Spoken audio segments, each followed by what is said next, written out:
दोस्तों नमस्ते। आपने तो वो गाना सुना ही होगा, मुन्नी बदनाम हुई डार्लिंग तेरे लिए। हाँ, मुन्नी सच में डार्लिंग के कारण ही तो बदनाम होती है। जब कभी किसी डार्लिंग से मिलने जाओ तो मुन्नी को सारी दुनिया पूछती है, भाई मुन्नी कहाँ गई थी। अगर मुन्नी डार्लिंग से ओयो रूम में मिलकर आई तो मुंह काला करके आई, ऐसा भी दुनिया बोल लेती है। मुन्नी हमेशा डार्लिंग के लिए ही बदनाम हो जाती है।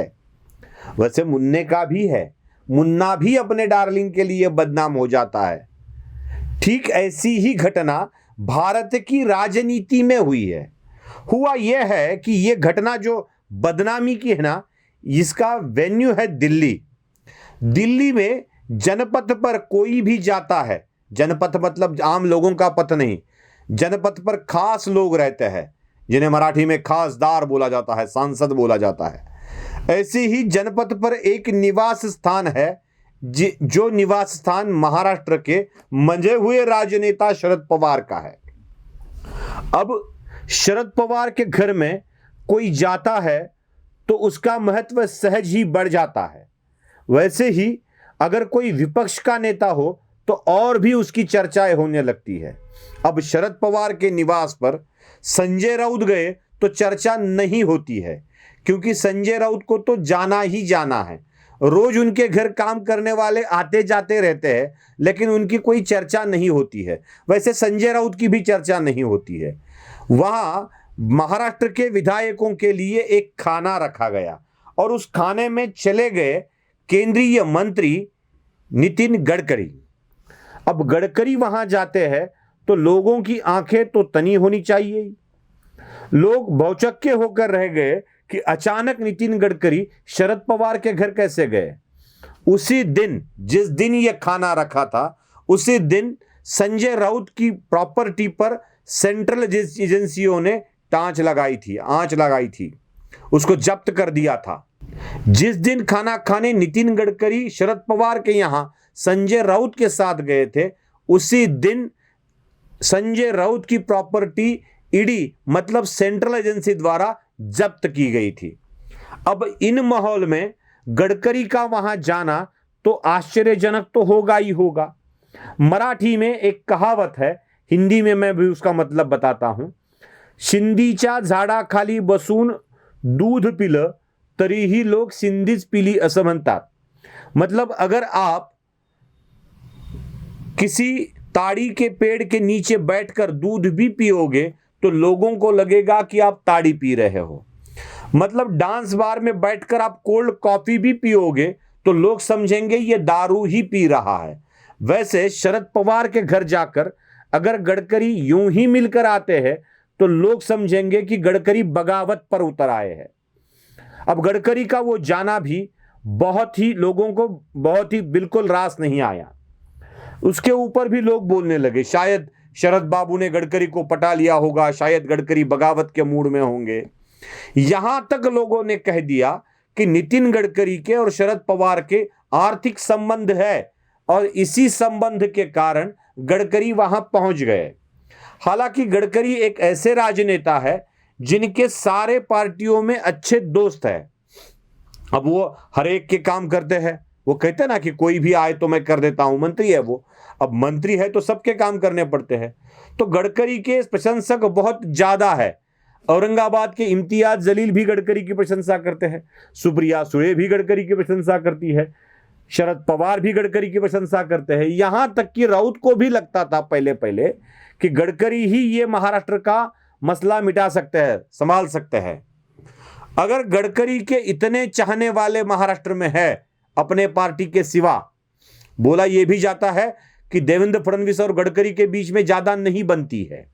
बोला यह भी जाता है कि मुंडे ग्रुप और गडकरी में ज्यादा नहीं बनती है, लेकिन शरद पवार और गडकरी में बहुत अच्छी बनती है।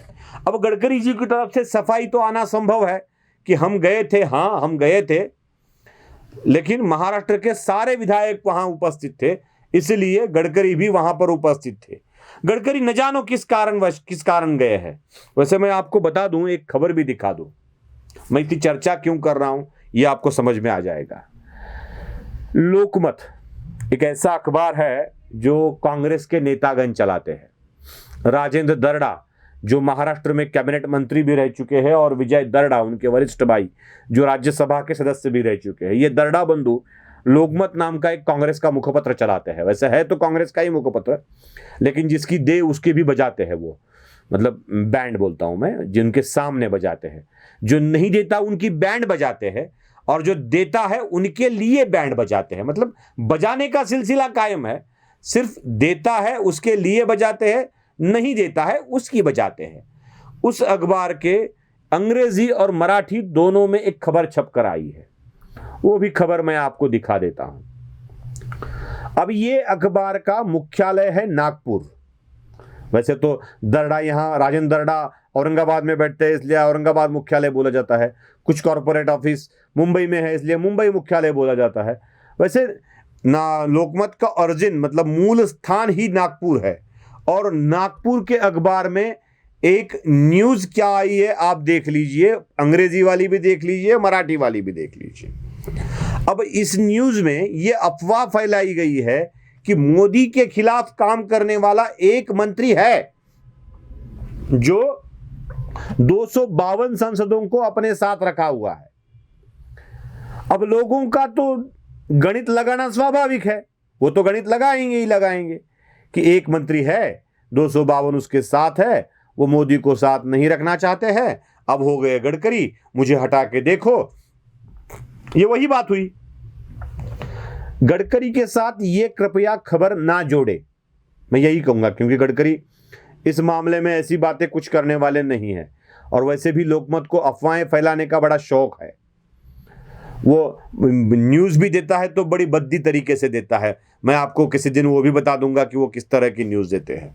लेकिन इस न्यूज को देखकर और गडकरी की उपस्थिति को देखकर दोनों के बीच में कनेक्शन लगाने वाले जो भी कोई लोग हैं वो गडकरी के बारे में बोलने लगे। इसलिए मैं बोला कि गडकरी बदनाम हुए, जैसे मुन्नी बदनाम हुई ना, वैसे गडकरी बदनाम हुए शरद तेरे लिए।